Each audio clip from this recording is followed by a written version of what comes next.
Hello everyone, welcome to Learners Hub Vellore. In this session, let us learn physics with fun. Come on, guys.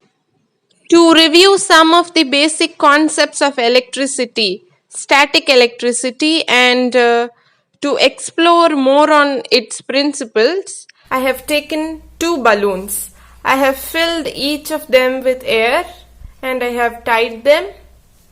Both of the balloons are attached to a small wooden piece, and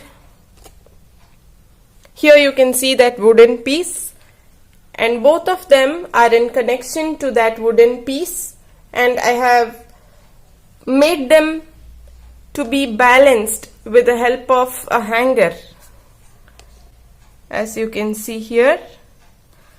So I am not having any contact with these balloons. I am not even touching them. They are away from me.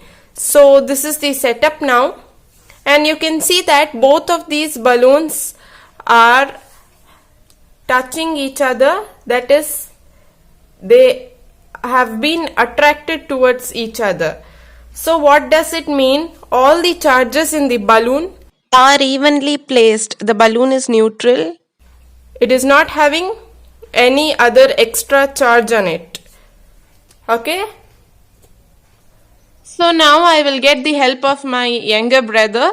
I will ask him to rub a yellow balloon on his hand so that it gets charged.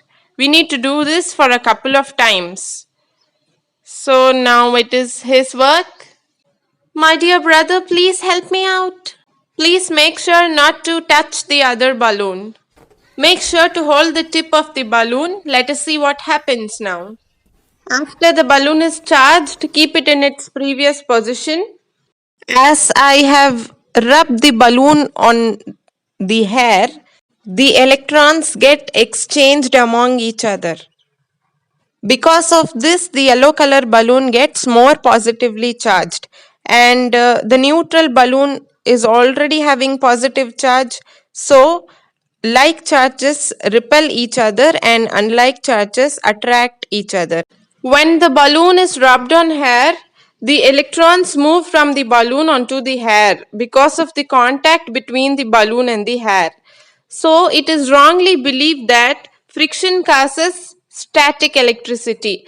It is the amount of contact that creates static electricity. More friction simply means more surface area of contact and therefore more static electricity. The rubbing gives the balloons a net positive charge. Since like charges repel, the balloons move away from each other. Thanks for watching and stay tuned for our latest update.